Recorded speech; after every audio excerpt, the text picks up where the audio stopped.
trong cái kéo đó thư thế khăn nó cho đi tần tần vừa khăn cho đi chứ thì cái khăn nó chơi không giờ không chơi đấy không chơi đấy đâu con này chơi nó trốn đi mà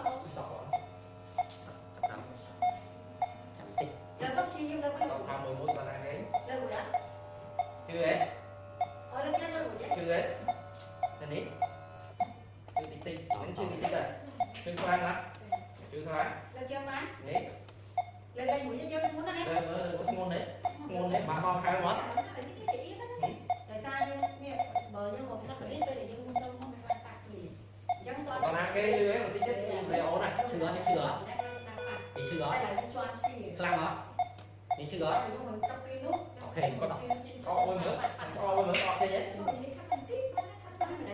mà cái sống khoai còn ăn thế nát trong cuốn vương mốc không phải không đó trong cái khai cái chặt như là nó phải cái kia nó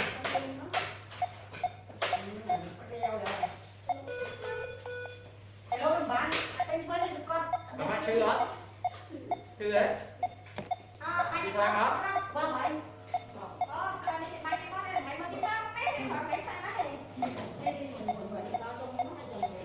có vào thằng muối còn ăn kế nhá còn thằng muối vâng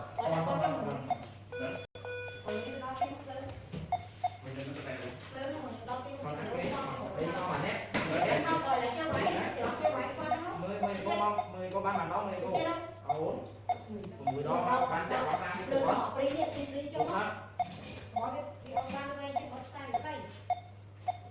cái mà ta muốn con cái con áp kia cái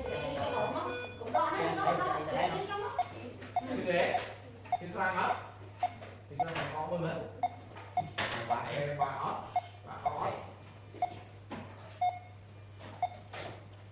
chưa đó đây đó ok trên bàn ăn cái làm đi chứ tụi cái nào đấy đi chặt đá rồi tí như người hộ này nát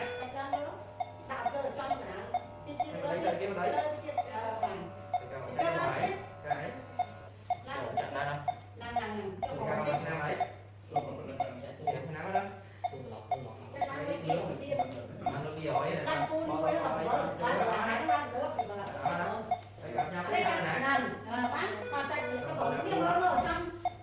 mấy con mẹ cho con ghẻ hả mẹ cho mấy con ghẻ còn cái con kia đó ok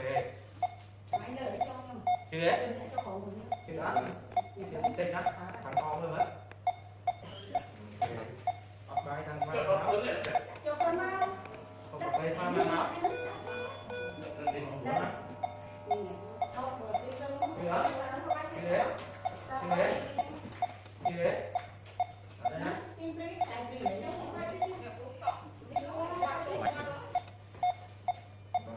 chúng ta làm cái đó cái đấy để chế đó phải lên lên đây bác đẹp lên đi ủa cua của bác không cua bác đẹp đi hoặc nó không với đẹp á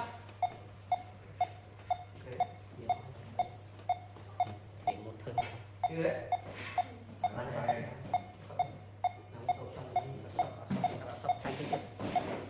mình thèm ở trong shop mình chạy mua nó phí trên shop mình tiếp thành lương tiếp bán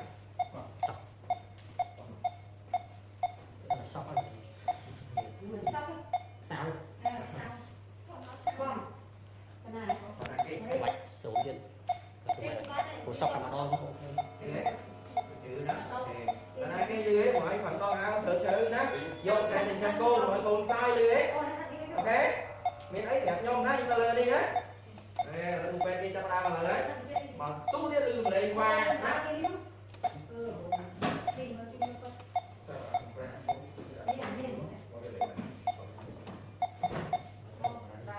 đây khơi như tụi quen anh á sau khi tụi đi bỏ đấy đây khơi nay đâu họ chẳng quen đấy nhá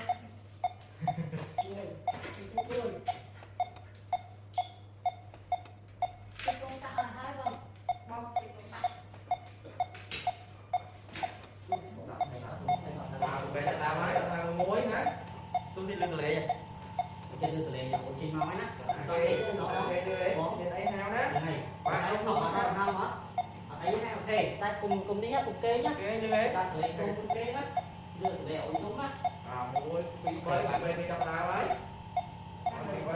Môi phi bấy. Một kịch phải xịt tiền. Bấy thử một phần na thử ấy thì ngoài thấy gì? Cái gì? Đồ. Hết. Xịt. Không đi. Ở đây tao nói gì? Chặt đồng. Chip tông sốc cắt bách ban đầu. Mẹ chết bánh xin đến ta. Xuống bánh mình về nè. Mình về kia có sốc bách cắt bách bánh thấy đẹp quá thác. Cái này hả? Cái này đó. Cái này đó. Không muốn. Để nó bay của bị của bá đi. Dây đó. Bị của bá là của bá thôi. Mà mắt. Quay đi camera mới. Thì nói. Ok, tôi đấy. Leo rồi.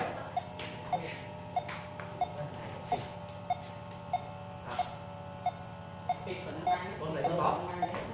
Để cô cái mang lộn đi đâu nghe. Đi lộn có đó. Cho mày nhé.